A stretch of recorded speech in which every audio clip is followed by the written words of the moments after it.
Pagi Sabtu, 21 Jun 2025, TKM1 hadir di Penang Golf Resort bagi merasmikan graduasi Iltizam Hufaz Yayasan Islam Pulau Pinang kali ketiga.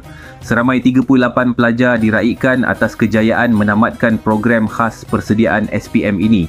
Program ini adalah inisiatif Yayasan Islam Pulau Pinang dengan kerjasama Jabatan Pendidikan Negeri dan dana RM150,000 daripada MindPP. Yayasan Islam Pulau Pinang, sebuah agensi kerajaan negeri, memberi tumpuan kepada pendidikan dan kesihatan termasuk perancangan Sekolah Islam Antarabangsa dan Hospital Islam Pulau Pinang.